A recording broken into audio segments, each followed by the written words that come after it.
Olá, sejam bem-vindos ao primeiro episódio do Dicas para o Mundo. Hoje, partilhamos com vocês uma entrevista ao professor Dr. Rui Henrique, conduzida pela Sara. Ao longo da conversa, podemos descobrir melhor o seu percurso académico e profissional, os principais desafios que encontrou no IPO e no ensino universitário, e ainda recolhemos alguns conselhos para aqueles que gostavam de seguir a carreira de anatomia patológica ou a carreira médica no geral. Venham conhecer o professor Dr. Rui Henrique. Ok, então, antes de começarmos a entrevista propriamente dita, eu gostava de fazer uma breve apresentação sobre o convidado que nós temos hoje aqui presente. Portanto, o professor Dr. Rui Henrique nasceu no Porto e licenciou-se em Medicina pelo ICBAS em 1992. Especializou-se em Anatomia Patológica no IPO do Porto e obteve uma subespecialização em Hematopatologia. Continua ligado ao IPO do Porto como consultor sénior desde o final de 2022, tendo já ocupado os cargos de Diretor do Serviço de Anatomia Patológica, Diretor do Departamento de Ensino e Informação e, até outubro de 2022, Presidente do Conselho de Administração do IPO do Porto. Doutorado em Ciências Médicas na área da Patologia Molecular pelo ICBAS, obteve em 2011 a agregação em Patologia e Genética Molecular na mesma faculdade, onde dá continuidade à sua contribuição para o ensino universitário, lecionando e assumindo a regência das unidades curriculares de Patologia 1 e 2, Anatomia Patológica Especial, Anatomia Patológica na Prática Clínica, Oncobiologia, Patologia Oncológica e Patologia das Neoplasias. Quer acrescentar alguma coisa? Quer refutar alguma coisa? Bom, até agora tudo o que foi dito é verdadeiro. Talvez as únicas que faltem nesse rol, que já é muito extenso, são as unidades curriculares que eu leciono aos estudantes de Medicina Dentária, que são a Biopatologia 1 e 2, que tenho o gosto de lhes lecionar no terceiro ano, desde que o ICBAS assumiu essa colaboração com a Faculdade de Medicina Dentária. Ok, agora perguntas relevantes. Tem algum animal de estimação? Não tenho. Eu já tive um animal de estimação quando era muito, muito pequeno, quando era miúdo mesmo. Tinha um gato que fica muito bem, mas infelizmente esse gato teve uma micose que me transmitiu. E eu tive que fazer naquela altura, ou seja, ainda foi antes do 25 de Abril, para termos a noção, e lembro muito bem de ir com o meu pai ao médico, de fazer tratamentos diários durante semanas e semanas, e a partir daí os meus pais proibiram quaisquer animais de estimação em nossa casa. Portanto, esse foi um exemplo único para a vida, mas ainda me lembro dele, claro, e obviamente com muita saudade do bicho. Foi um trauma, certo. Pronto, começamos Não, bem. foi mais traumático para o bicho do que para mim, seguramente, mas acabou por ser uma experiência interessante. Ok, relativamente ao seu percurso académico, o que é que o fez escolher medicina? Bom, vai poder parecer assim um bocadinho fora do habitual. Eu praticamente até ao final do 12º ano nunca pensei em medicina como sendo a minha área de formação. Gostava muito da área das ciências biológicas, tinha já nessa altura, embora não soubesse provavelmente o que é que isso significava, uma vontade de fazer investigação científica, e a minha inclinação foi sempre muito para a área da biologia. E foi no final isso também teve uma grande vantagem, retirou-me qualquer pressão em relação àquilo que tinha que ser o meu desempenho académico para entrar em medicina, o que é muito bom.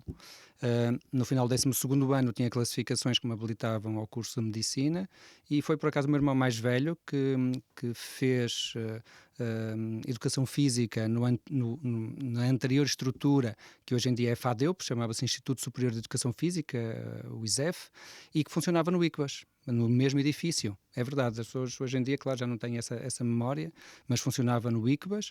Tinham anatomia, como nós tínhamos anatomia. O professor Nuno Grande era professor deles de anatomia. E, portanto, ele tinha uma vivência já do ICBAS, e foi ele que me disse: olha, tu gostavas de fazer investigação, tens classificações que te permitem ir para a medicina, vem um dia lá visitar o ICBAS, e se calhar é esse o curso que tu vais querer. E assim foi. Eu um dia fui com ele ao ICBAS, visitei, há muitos anos atrás, e decidi, e fui para o ICBAS. Ok, então já respondo à nossa próxima pergunta, que era precisamente como é que chegou ao ICBAS, mas então foi o seu irmão que... É verdade.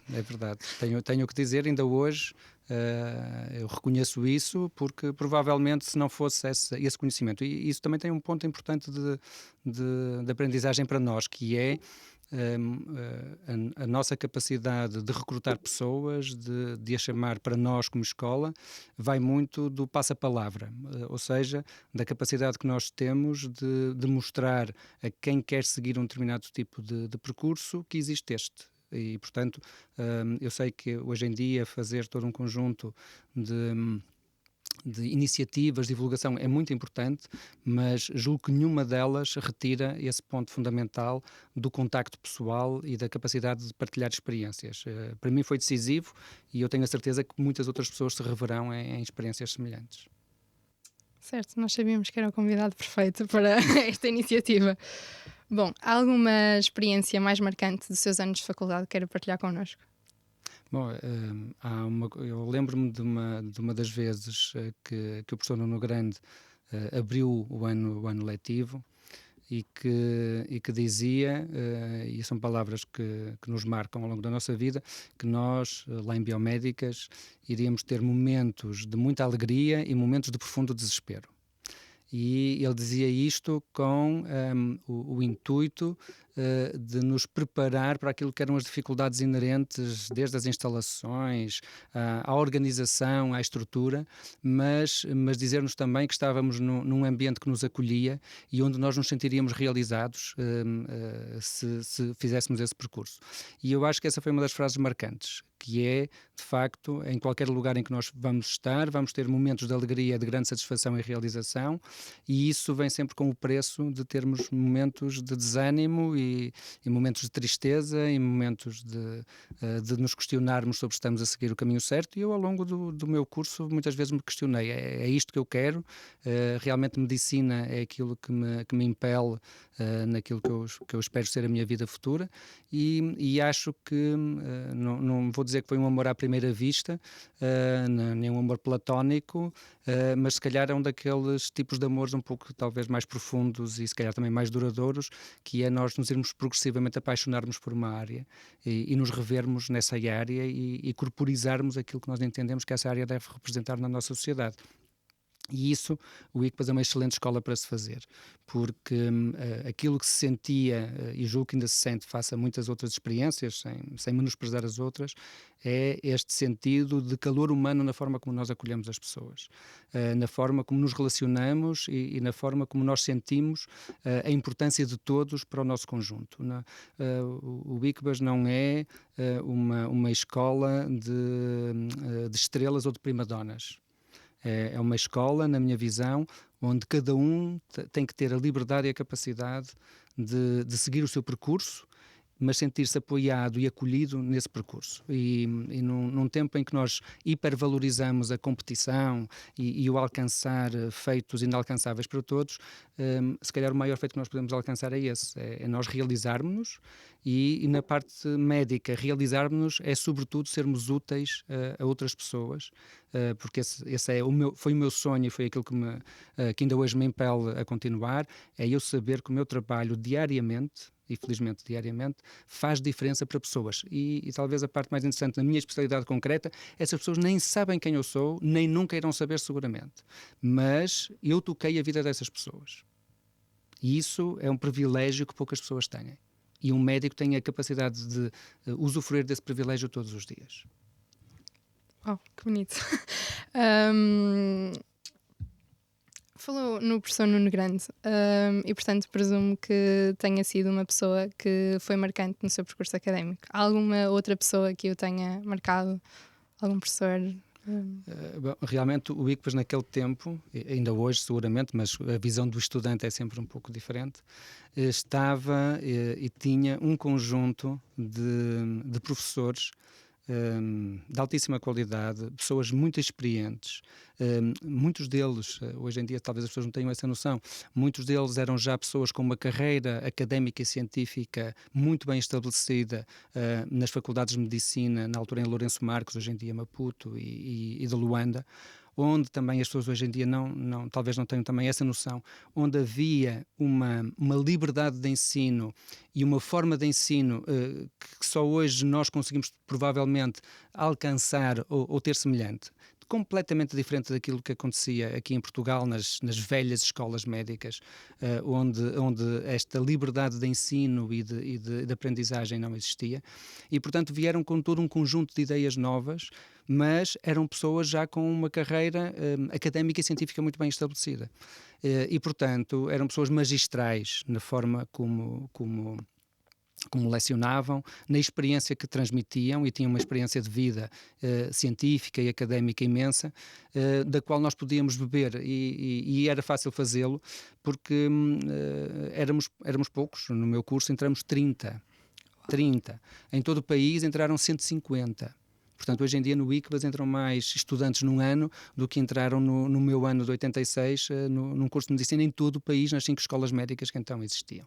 E isso proporcionava-nos uma proximidade e um conhecimento com os nossos docentes, quer na parte pré-graduada, digamos assim, quer na parte do hospital, que é muito difícil de imaginar nos dias de hoje, com um número muito elevado de estudantes que temos. Não é que nós não nos consigamos aproximar disso, e certamente tem que haver um esforço para o fazer, mas é uma experiência diferente. E de facto, pessoas como o professor Oliveira Torres, que foi o meu professor de patologia e a quem hoje eu tenho o imenso privilégio e honra de suceder, que seja o professor Rogério Monteiro, o professor de Histologia, que foi a pessoa que primeiro me recrutou para a ciência e para a docência no ICBAS, quando eu era estudante do 6º ano, e depois os meus professores da parte clínica, como por exemplo o professor Serafim Guimarães, que era aquela imagem terrível que todos tínhamos da Medicina 1, hoje em dia a Semiologia, no 4º ano, era assim aquela figura mítica. O professor Silva Araújo, que ainda hoje nós celebramos nas jornadas de terapêutica, e que eu tive a oportunidade de conhecer muito de perto. O professor Rui Branco, que ainda está vivo, que ainda esteve agora nas comemorações do 40º aniversário do primeiro curso do ICBAS. O professor de Cirurgia, também uma figura ímpar. Quer dizer, há um conjunto imenso de pessoas. O professor Pinto da Costa, de Medicina Legal. Portanto, hoje, se nós formos olhar para trás, o professor Carlos Azevedo, que até há pouco tempo nos cruzávamos no corredor, e eu tinha tanto prazer em cumprimentá-lo e perceber que ele se lembrava de mim, e nos fomos encontrando ao longo do tempo.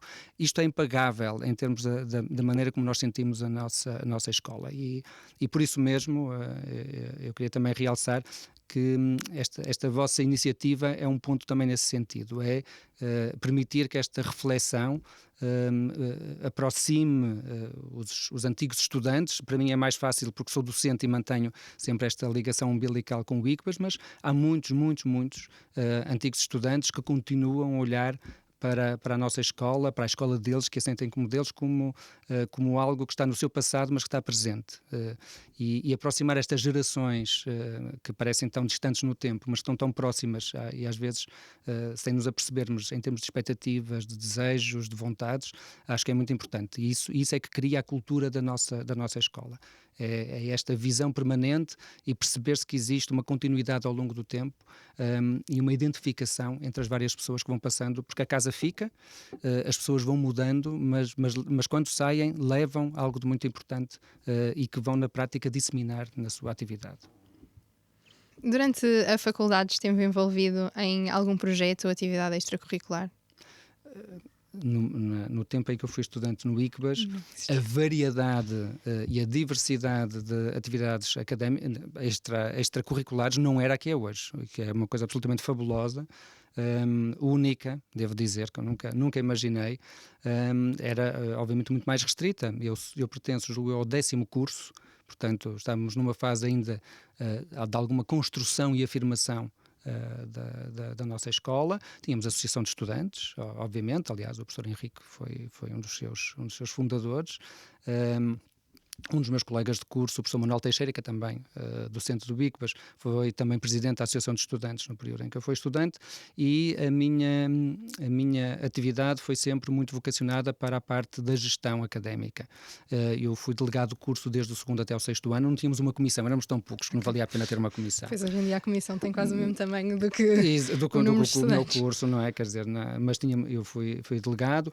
Tínhamos uma função muito importante porque toda a parte do calendário de avaliações era realizado por nós e proposto ao Conselho Pedagógico. Fui membro do Conselho Pedagógico, mais tarde fui membro do Senado Universitário.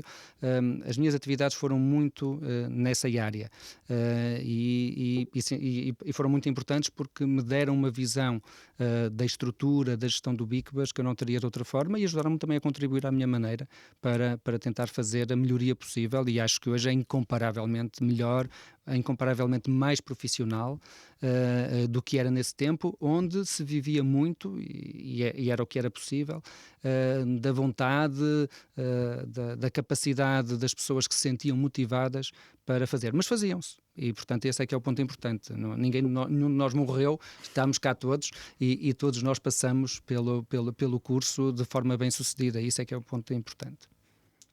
Depois do internato geral, quais é que eram as especialidades que mais lhe interessavam? A anatomia patológica sempre foi a menina dos seus olhos ou havia ali concorrência? De maneira alguma.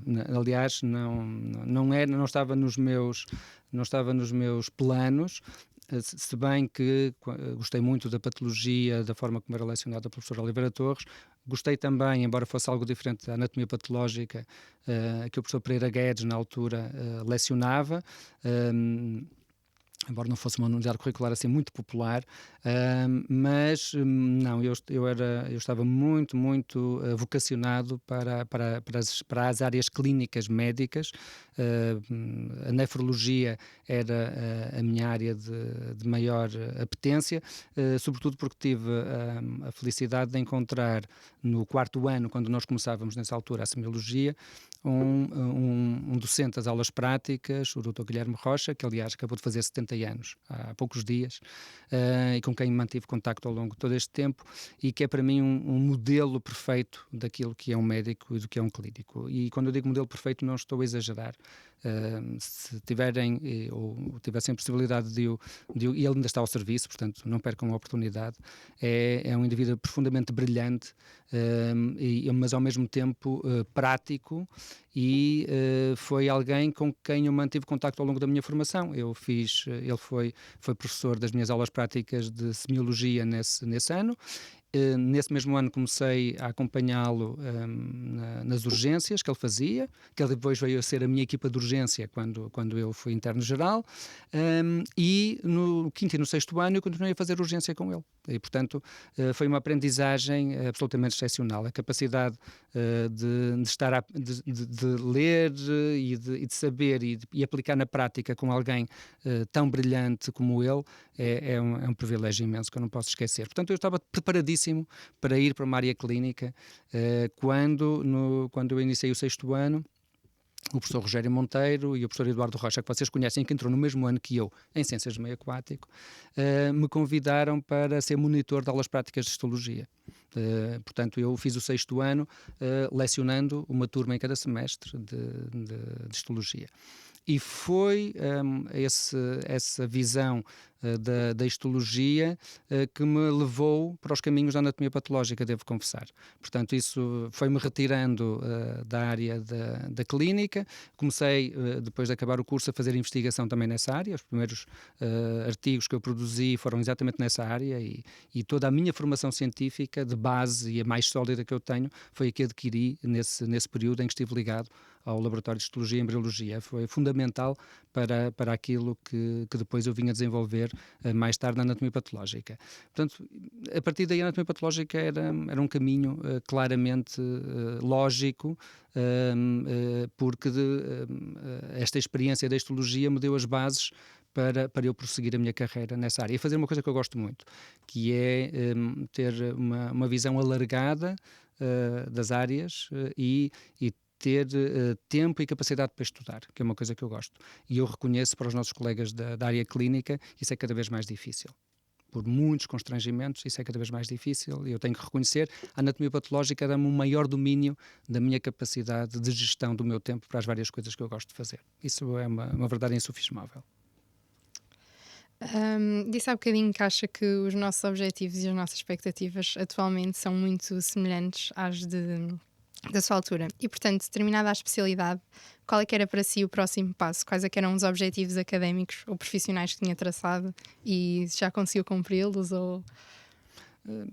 Sob o ponto de vista dos objetivos académicos, sim. Quer dizer, eu terminei a minha especialidade em 2001, fiz o exame, tive que adiar um ano, ou uns meses, porque fiz ainda o serviço militar. Hoje fala-se muito de serviço militar obrigatório. Eu ainda fiz o serviço militar enquanto médico e foi também uma experiência muito, muito interessante para mim. Foi a minha primeira experiência de comando, digamos assim, de gestão. Eu, depois da recruta, fui colocado numa unidade operacional e tinha a meu cargo a direção do serviço médico dessa unidade. Estamos a falar de que tinha 20 pessoas, talvez, para gerir um pelotão de pessoas especializadas na área da fisioterapia, enfermagem, socorristas, etc., que prestavam apoio a uma unidade de ensino que tinha recrutamento, que tinha formação. Fazíamos, eu e mais um colega de curso e grande amigo, fazíamos 70, 80 consultas por dia, traumatologia, as coisas que vocês possam imaginar. Tínhamos que estar presentes nos exercícios, onde havia sempre muito trauma, muitas coisas, e foi uma experiência inolvidável, porque estar longe de praticamente tudo, no meio de quase nada, com recursos limitados, e fazer essa gestão foi uma experiência que me fez ainda mais valorizar o que eu aprendi no curso de Medicina, porque nós tínhamos que confiar nas nossas capacidades clínicas para avaliar no dia-a-dia. Não é? Querer algo mais, como um raio-x ou umas análises, significava pegar numa ambulância, num socorrista, e enviar essa pessoa para um hospital que estava a 20 km de distância, que iria lá perder não sei quanto tempo, e que podia não ser eficaz, mas nos casos em que era necessário, obviamente tinha que se fazer. Portanto, foi uma excelente experiência nesse ponto de vista. Depois tem os outros pontos, mas isso são outras questões. Mas isto para dizer que depois de terminar, eu tinha claramente o objetivo de querer fazer o doutoramento, e assim fiz. Em 2003 comecei, terminei depois em 2006. Queria fazê-lo numa área específica à qual me tinha dedicado. Por acaso não era a hematopatologia, eu dediquei-me também à uropatologia, que é uma das minhas áreas também base. Tive a oportunidade, que era isso que eu também queria, de estar 6 meses nos Estados Unidos, num centro de referência no Johns Hopkins, a trabalhar, e isso foi 80% do trabalho de laboratorial foi feito nesse período, porque eu sabia que era onde eu o conseguiria fazer. E depois, 5 anos mais tarde, fiz a agregação. Portanto, em termos académicos, há 13 anos atrás praticamente, atingi aquilo que eram os meus objetivos. Em termos profissionais, fui também caminhando passo a passo. Eu, no ano em que acabei o meu doutoramento, fui convidado para ser diretor do meu serviço. Era eu e outra colega, éramos os especialistas mais jovens do serviço, e portanto foi uma aposta para o futuro. E portanto fui seguindo isso passo a passo. Hoje em dia também estou no topo da carreira médica após muitos anos, mas na parte profissional ainda não terminei o meu trabalho. Acho que tenho agora estes próximos anos e desde que voltei ao serviço para concretizar aquilo que é um objetivo de longo prazo, que é que o serviço tenha a sustentabilidade e a capacidade de continuar a estar num nível onde nós o queremos colocar, que é ser um serviço daquilo que nós podemos chamar a nível europeu um serviço de âmbito académico, ou seja, um serviço que integra a assistência, a formação, a ensino e a investigação num todo, em que as pessoas sentem que estas 3 coisas em conjunto são sinérgicas e produzem algo que é superior à soma destas partes. E, portanto, esse é o meu sonho e o meu objetivo neste momento, é deixar tudo isso preparado para que tenha continuidade, para atingir esse patamar, e que eu, ao fim e ao cabo, deixe de ser necessário, útil ou relevante. Portanto, eu quero me reduzir à irrelevância, e eu espero, e se tudo correr bem ainda antes do período em que eu me reforme, de eu ser perfeitamente irrelevante nisso, e isso é a coisa que me dará maior alegria, e é essa sensação de que é um serviço que não precisa da minha presença nem do meu contributo para continuar a ser, ou vir a ser ainda um grande serviço de anatomia patológica. Acho que a sua resposta a esta pergunta, na verdade, já vai um bocadinho de encontro à seguinte, mas ao longo dos anos de trabalho no IPO, tem vindo a exercer funções de chefia de administração, nomeadamente diretor de serviço de anatomia patológica, diretor do departamento de ensino e formação e, mais recentemente, presidente do conselho de administração do IPO. Quais é que considera que são as responsabilidades extra associadas a cada um destes cargos e os seus principais desafios? E que experiência é que retirou? Bom, a parte da presença do Conselho de Administração foi um período de 3 anos e pouco, e portanto foi limitado no tempo, foi um mandato, foi aquilo que me pareceu adequado e não mais. Fui antes disso diretor do Serviço de Endoscopia Patológica e do Departamento de Formação, cargos que agora tenho novamente e, portanto, dou continuidade. Eu vejo sempre o Conselho de Administração, a presidência do Conselho, como uma espécie de desvio do meu percurso normal, que aconteceu por diversas circunstâncias, mas já, graças a Deus, já regressei ao meu trilho de vida que tinha colocado. Eu acho que o que há de comum a tudo isto e o principal desafio, mas que é também o ponto de onde eu retiro maior realização, é a gestão das pessoas, das suas expectativas. E que quando estamos a falar desta área, não é apenas dos profissionais, mas que são muito importantes, e hoje em dia nós temos a consequência de quando não se gerem adequadamente as expectativas dos profissionais, e eu espero que isso seja resolvido, mas temo que não estejamos preparados para o tempo que isso vai levar a resolver, mas isso serão outras questões para o futuro, mas também, e para mim o ponto central e importante, que é o que é que os doentes esperam e o que é que nós podemos, como é que nós podemos estar à altura destas suas expectativas. E as pessoas têm que perceber que aquilo que um doente esperava quando entrava no IPO há 20 anos atrás não é a mesma coisa que hoje em dia ele espera da nossa instituição quando entra. E quem diz do IPO diz de qualquer outra instituição de saúde. E essa é que acho que também ainda não se percebeu muito bem. É que os doentes não são os mesmos, podem ter as mesmas patologias ou ter outras, mas as suas expectativas e as suas exigências quanto à forma como essas expectativas devem ser cumpridas é que são substancialmente diferentes. As pessoas têm hoje em dia um nível de informação, não necessariamente literacia, mas informação muito superior. Têm, muitas delas, formação e informação suficiente para discutir connosco e querem discutir connosco aquilo que são as opções que nós colocamos ao seu dispor em termos da sua terapêutica ou da sua não terapêutica. Elas querem, e muito bem, temos que abandonar esta visão paternalista de que eu é que sei o que é bom para os meus doentes. Não. Nós devemos ser, e é aquilo que nós somos de base, consultores. Por isso é que as pessoas vão à consulta, vão para nos consultarem. Vão para saber qual é a nossa opinião e confiam em nós para lhes darmos uma opinião. Mas essa opinião pode não ir ao encontro das suas expectativas e têm o direito de optar por outras opiniões ou tomarem outro tipo de decisões quanto à sua vida. E nós é que temos que estar preparados para isso. Temos que estar preparados para não só termos um leque cada vez mais alargado de opções e que temos que as disponibilizar, e temos que estar preparados para doentes que agora não é chegar, sentar na cadeira, olha, vai fazer isto e não sei quantos, olha, pode ser? Está bem? Olha, começa amanhã, mas os doentes têm que querem ouvir da nossa parte. Olha, estivemos a discutir o seu caso, a sua situação é esta, as perspectivas prognósticas são estas e as opções que existem neste momento são estas e os pontos prós e contra de cada uma delas são estas. Agora, vamos discutir o que é que quer, na fase em que está da sua vida, da forma como se sente, o que é que para si faz sentido. Isso é que eu acho que é a expectativa que as pessoas hoje têm, cada vez mais. E quando nós não cumprimos essas expectativas, aquilo que podemos esperar é realmente que as pessoas tenham uma sensação de que não estão a ser ouvidas e que as suas expectativas não estão a ser cumpridas.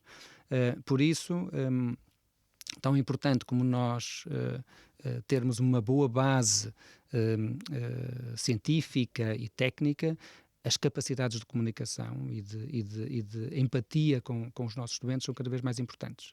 Uma parte substancial dos conflitos não tem a ver com má performance técnica.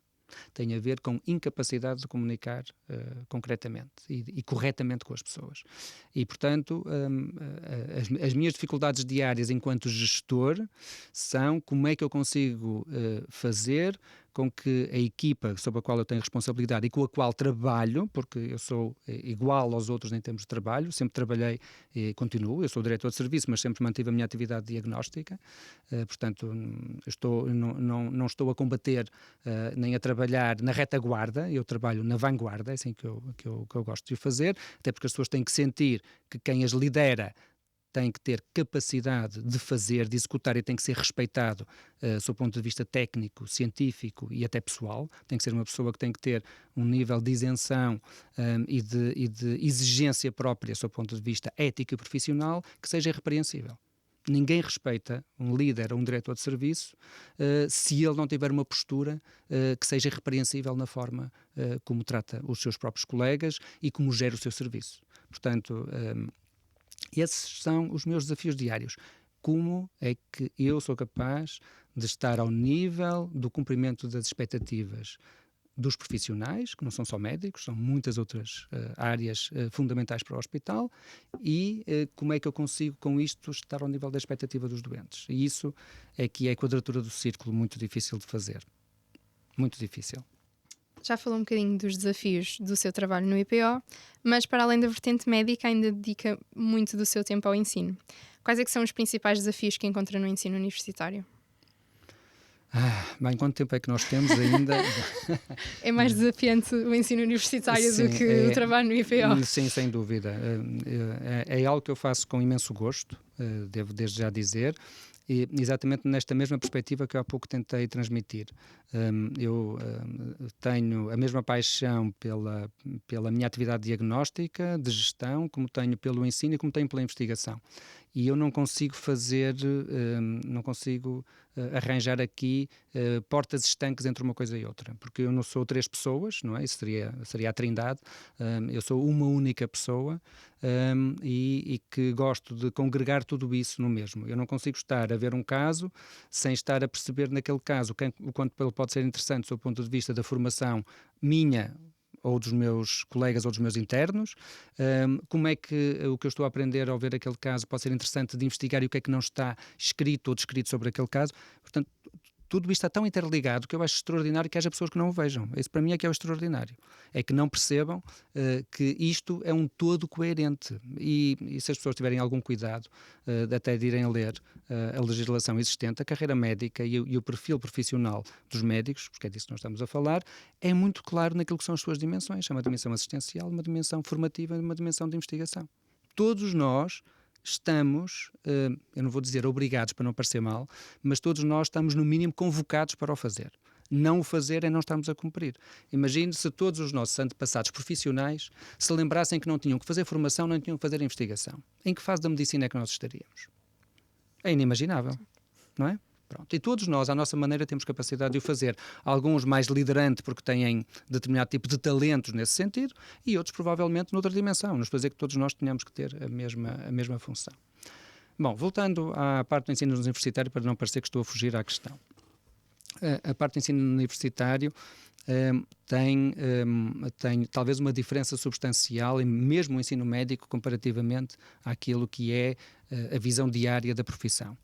É que para algumas pessoas, não direi todas, mas para algumas pessoas na parte, não vou chamar da gestão, mas na parte docente, não sentem a mesma premência que nós sentimos na parte profissional da necessidade de adaptação, da necessidade de prestar contas e de fazer as coisas em tempo útil, porque temos alguém que está à espera da nossa atividade para ter um resultado. Um doente está à espera, eu quando recebo um caso para diagnosticar, eu sei que há um doente do outro lado à espera do meu relatório para que seja decidido algo sobre a sua saúde.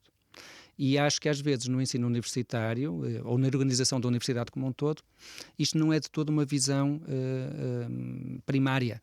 Ou seja, o céu pode esperar.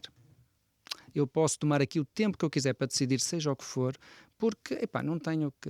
É aquela visão quase da Torre de Marfim. Eu não tenho que prestar contas. Estou no nível tal, eu faço isto, há liberdade. Só que a liberdade implica, desde o tempo da tropa que eu fiz, a responsabilidade. Portanto, as pessoas têm que perceber que, independentemente da fase que estejam, da vida, da carreira, seja ela na universidade ou não, têm uma obrigação social. Essa obrigação social é cumprir com os seus deveres, serem diligentes no cumprimento e, sobretudo, perceberem que estão lá não para o status quo, mas para a evolução. Ou seja, as pessoas não estão na universidade para perpetuar modelos, estão para perpetuar instituições, inovando cada dia naquilo que estão a fazer.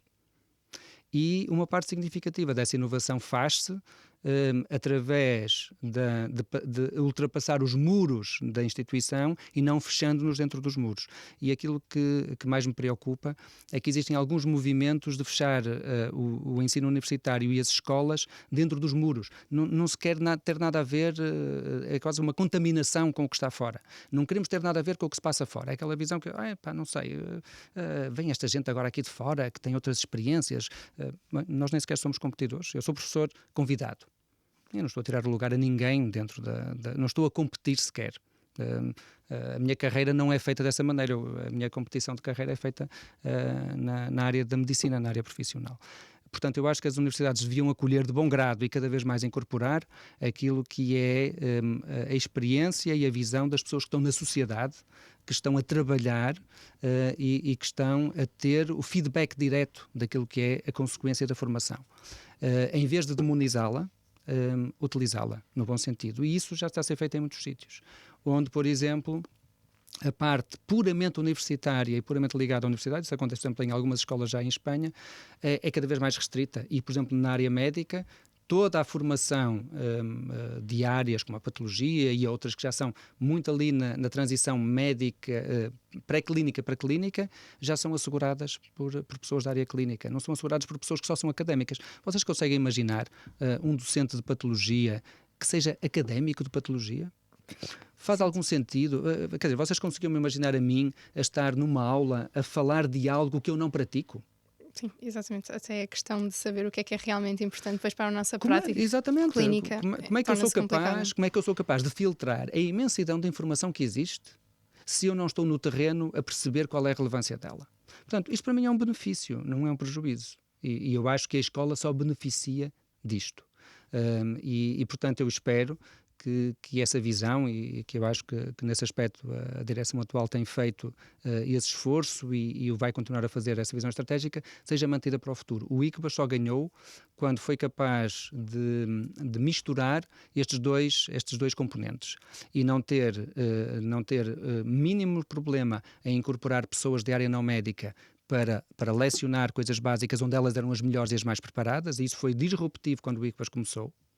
E não ter também o medo, agora contrário, de não incorporar na sua formação aquilo que são as pessoas que estão no terreno, que estão na sociedade, a produzir conhecimento e a produzir experiência e que julgo eu, só são uma mais-valia quando a conseguem transmitir para quem está neste momento em formação e lhes apresenta o mundo da maneira que ele é, e não um mundo ideal, etéreo, que só existe nos livros, não é? Esse mundo realmente é muito interessante, pode ser muito prático para algumas pessoas para discutir do ponto de vista puramente académico, mas diz muito pouco às pessoas que vão sair para o mundo real e que têm que enfrentar o mundo real. Fala-nos um bocadinho do seu dia-a-dia. Como é que é uma semana típica para si? As semanas, primeiro, são dias sempre muito preenchidos. O meu dia profissional habitualmente começa às 8 menos um quarto da manhã e termina habitualmente às 7:30 da tarde, 8 menos pouco da tarde. Este é o meu dia profissional e não me estou a queixar.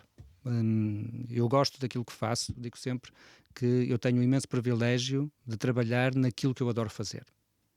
Não é? E acho que era o Confúcio que dizia que encontra um trabalho que tu adores e nunca trabalharás um dia na tua vida, não é? E portanto, com todas as vicissitudes potenciais, eu trabalho naquilo que gosto, o que eu acho que é um imenso privilégio, e os privilégios têm custos.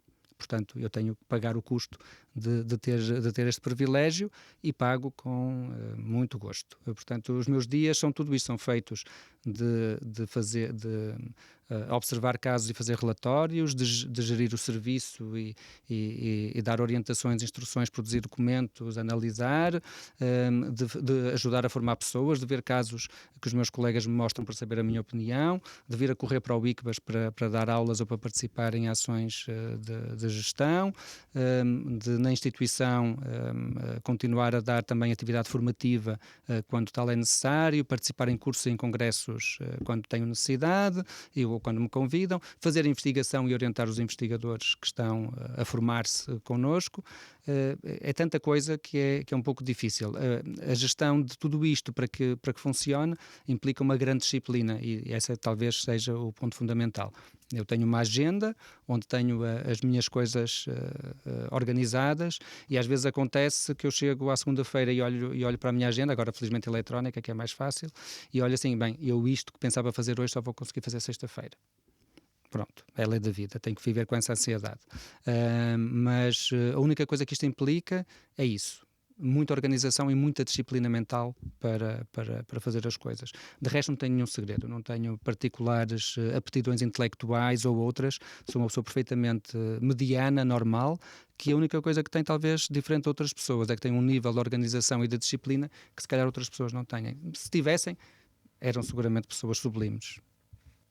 Muito humilde também, devo acrescentar. Não é humildade. Humildade, às vezes, há quem diga que é a modéstia dos pobres. Não é disso. Ou dos vaidosos. Digo isto com muita transparência. E isso também é um incentivo para as outras pessoas que possam olhar para aquilo que eu fiz e fui fazendo ao longo da minha carreira e achei que aquilo não é nada de extraordinário. É apenas o resultado de trabalho, disciplina, foco e um plano daquilo que nós queremos fazer. Se eu o fiz, qualquer pessoa pode fazer. É uma questão de se disponibilizar para isso e de se organizar para o fazer. Tem ideia quantas horas é que trabalha em média por semana?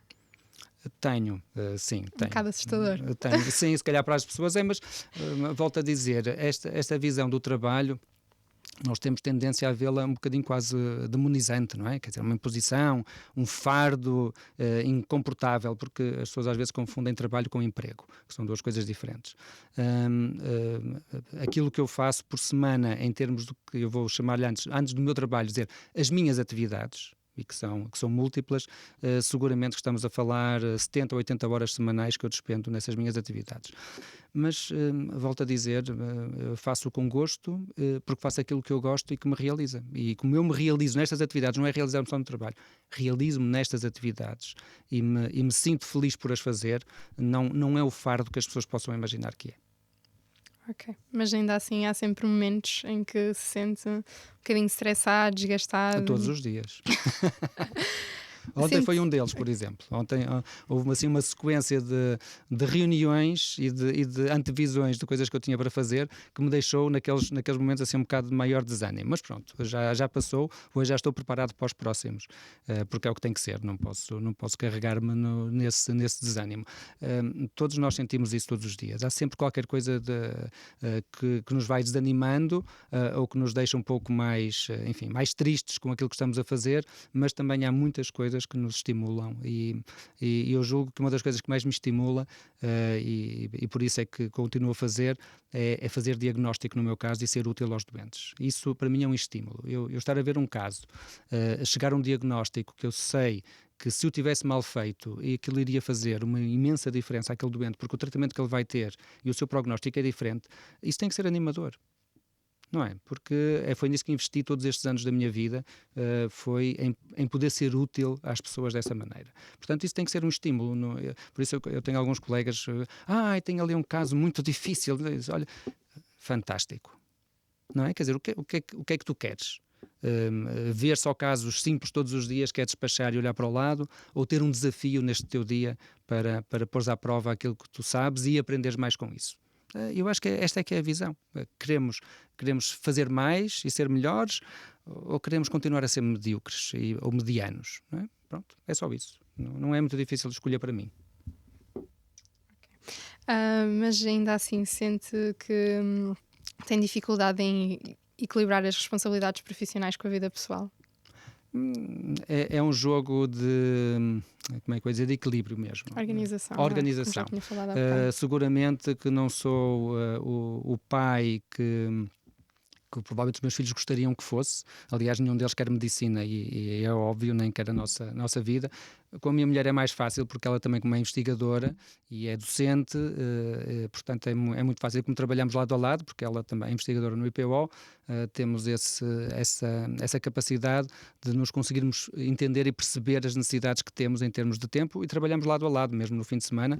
As nossas secretárias são mesmo uma ao lado da outra, e portanto, mesmo estando nós a trabalhar e em coisas comuns, porque trabalhamos muito em comum, estamos perto e estamos em comunicação, portanto não existe esse problema. O resto, sim, confesso que talvez não seja essa, não seja essa a imagem, mas espero ter feito algum trabalho meritório nesse ponto, sobretudo porque a minha visão em relação a essa parte dos filhos, por exemplo, é a mesma que eu tenho em relação ao serviço. Aquilo que eu desejo é que os meus filhos, e a forma como eu os ajudo a crescer, que ao fim e ao cabo é isso que nós podemos fazer, não mais do que isso, é terem autonomia para que não precisem de mim. Isso é a forma de me realizar como progenitor. Saberem que eu estou lá, isso deve ser um conforto, mas saberem que são autónomos e conseguem seguir a sua vida, e isso é aquilo que eu posso aspirar, e é isso que eu tenho tentado fazer, e acho que vou conseguir. Para já tenho conseguido. Ok. Pergunta mais tensa. Sente que é bem remunerado face às responsabilidades que tem e a todas as horas de trabalho? Essa pergunta é muito fácil de responder, porque é sempre relativo. Sim. Sinto-me bem remunerado em relação a quê e a quem. Se aquilo que eu recebo paga todas estas horas, seguramente que não, mas também uma parte substancial daquilo que eu faço por gosto. Vamos ser muito honestos. Eu recebia exatamente o mesmo e ninguém me despedia se eu fizesse 1/10 daquilo que eu faço. E há quem faça. Portanto, eu faço aquilo que quero por gosto e por decisão própria, e isso dá-me uma imensa liberdade. Essa é a primeira. Segundo, como médico e com as minhas responsabilidades, ou pessoas da mesma poderiam ganhar mais. Sim, certamente. Não tenho dúvidas, o dinheiro é sempre bem-vindo e eu diria nunca é demais. Agora, eu coloco também de outra maneira. E olhando para a generalidade do país, sou bem pago ou sou mal pago? Sou muito bem pago. Se eu olhar para tantas pessoas talentosas, com capacidade, e que tenham que viver de salários que eu consideraria miseráveis, eu tenho que me sentir profundamente beneficiado. Portanto, quando eu penso nisso, eu peço sempre às pessoas para relativizarem. Portanto, a minha resposta é sim, todos nós gostaríamos de ganhar mais. Os meus colegas, por exemplo, a nível europeu, na mesma posição que eu tenho, ganham incomensuravelmente mais do que eu, é verdade, mas não vivem neste país. E, portanto, este é o país onde eu vivo. É neste país que eu tenho que fazer também estas comparações e perceber que há muita gente com talento, com capacidade e provavelmente muito superior à minha, que não ganha nem de perto nem de longe aquilo que eu ganho, e aquilo que todos nós temos que fazer é, mais do que olhar para aquilo que eu ganho, é olhar para aquilo que essas pessoas ganham e o que é que nós, como cidadãos, temos que fazer para que o país dê a essas pessoas o que elas merecem, e são muitas, e depois olhem também para nós e para aquilo que nós também merecemos. Mas se eu tivesse que optar entre quem é que eu tenho que primeiro servir e corrigir, é essa imensa quantidade de pessoas e que são o grosso da nossa sociedade. É delas. Nós somos um pequeno mundo, relevante, sem dúvida, mas somos um pequeno mundo dentro disso. E grosso modo, com todas as limitações e todas as exceções que eu sei que existem, comparativamente, julgo que existem muitos outros nossos concidadãos que estão em muito pior situação do que nós. Já que falou um bocadinho de Portugal em comparação com aquilo que se faz lá fora, sente que o seu estágio na Bélgica e depois mais tarde o seu doutoramento em conjunto com a Universidade John Hopkins, em Baltimore, nos Estados Unidos, mudou a forma como olha para a anatomia patológica? Não tanto para a anatomia patológica, também para a anatomia patológica, mas sobretudo para o mundo. Por isso é que, por exemplo, nós estimulamos muito no nosso serviço, os nossos internos, no último ano, fazerem 1 ou 2 estágios fora do país. Contactarem com outras realidades, com outras formas de trabalho, com outras formas de organização, aproveitam para se subespecializar, tal como eu fiz, e isso é algo que quase todos eles fazem. E é muito bom. É muito bom não só porque adquirem competências adicionais, e também por outra coisa fabulosa, que é, eu fico com a percepção que, quando eles voltam, dão mais valor à forma como nós estamos organizados e àquilo que fazemos. Às vezes nós vamos daqui a pensar que lá fora aquilo é um mundo fantástico, espetacular, e tem uma coisa realmente que difere muito do nosso país, que é a organização. Lá está, é a nossa falha principal. Eu acho que a nossa principal, se eu tivesse que apontar uma falha sistémica, é a organização e estrutura. E eu acho que nós falhamos por aí. E esse é o ponto principal. Mas em relação ao resto, de maneira alguma. Eu fico imensamente feliz e orgulhoso quando os nossos internos vão para um desses centros, e são centros de referência internacional, estagiar durante 3 meses, e aquilo que eu recebo depois dos diretores desse serviço de apreciação dos nossos internos, que me enviam por mensagem a seguir, é: olha, manda-me mais. Porque sentem que estão bem preparados, que são excelentes profissionais, tiveram uma excelente preparação. Alguns deles dizem claramente superior a dos internos que têm no seu próprio serviço, e isso para mim, obviamente, é uma fonte de orgulho muito grande. Não é que seja mérito meu, que não é mérito sobretudo deles, porque conseguiram aproveitar as possibilidades que o serviço lhes oferece para fazerem a sua formação, e isso significa que nós estamos empenhados que a sua formação seja boa. Portanto, o estar fora do país dá-nos esta capacidade de vermos que há outras realidades, de que há outras formas de organização e podemos incorporá-las para nós melhorarmos, mas também uma coisa que é certa: nós somos muito mais parecidos do que aquilo que à partida possamos pensar. Aquilo, sobretudo a minha experiência americana, onde estive num laboratório, onde tinha colegas do Japão, da China, da Índia, do Paquistão, de África, da América do Sul, e nós, como bons portugueses que éramos quando estávamos lá, brasileiros, que ainda hoje somos amigos, nós estivemos com todos eles, por exemplo, nas festas que eles tiveram. Fui à festa do final do Ramadão, fui à festa com os colegas coreanos, fui a uma festa com os colegas que eram judeus, com colegas indianos, tudo. Os portugueses têm essa capacidade, de facto, que é ímpar, de nós conseguirmos entender com todos eles, e às vezes entre eles não se entendiam lá muito bem. O que me deu a certeza é que a natureza humana é muito mais parecida. Nós temos muito, muito em comum, para além daquela capa superficial que nós chamamos cultura ou civilização, que às vezes nos afasta. Aquilo que eu percebi foi isso: nós somos muito, muito mais parecidos nas nossas expectativas e na nossa forma de ser, do que aquilo que a nossa cultura aparenta as diferenças que a cultura nos dá são muito menos significativas que aquilo que nós pensamos, o que é um ponto importante para percebermos que nós temos muitas mais oportunidades de trabalharmos em conjunto do que nos guerrearmos. Não é? A colaboração é infinita, se nós o quisermos. Sendo nós estudantes de medicina, e creio que a maior parte das pessoas que nos vão ouvir, que conselhos é que daria para aqueles que estão interessados em seguir tanto a carreira médica como especificamente a carreira em anatomia patológica? Bom, eu e acho que quem é estudante e passa pelo ICBAS e contacta comigo tem a percepção de que a minha visão dos estudantes de medicina é uma visão de colegas mais jovens. Não é? E, portanto, é essa mensagem que eu tento deixar muito clara, por uma razão simples, também não é inocente. É para as pessoas perceberem desde o princípio que, quando ingressam numa formação em medicina, já passam a ser vistas como médicos ou médicos em potência, e que, portanto, os seus atos, a forma como agem, a forma como vão desenvolvendo as suas capacidades, os deve também responsabilizar, como nos responsabiliza a todos como profissão. E, portanto, eu acho, e por isso digo, que o primeiro dia de ser médico é o dia em que se entra numa escola médica, e neste caso se entra no ICBAS.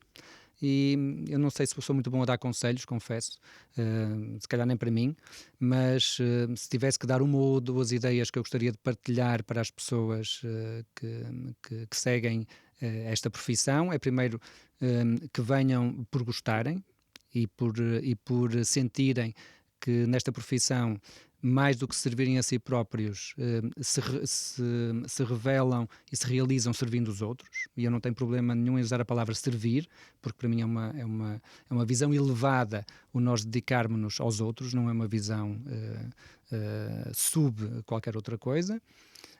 Segundo, que tentem tirar o maior partido possível do tempo em que estão em formação para estudar, para conviver, para olharem para o mundo. A universidade não é unicamente uma escola profissional, é muito mais do que isso, tem que ser uma experiência de abertura do nosso espírito a muitas realidades e a uma visão crítica da nossa sociedade.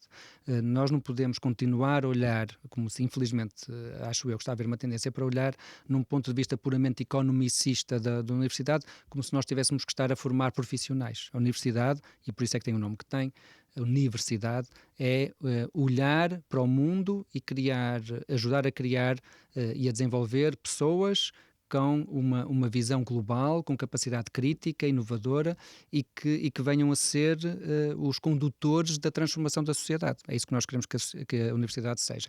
Portanto, um médico não é só um profissional de medicina. É muito mais do que isso. E com muitos exemplos que vocês vão ter seguramente de outros colegas, vão verificar exatamente isso. Nós somos capazes de ser transformadores naquilo que fazemos. Se não nos quisermos restringir ao exercício unicamente de uma atividade, nós somos capazes de gerar essa transformação. Portanto, é aquilo que eu lhes digo, aproveitem a experiência.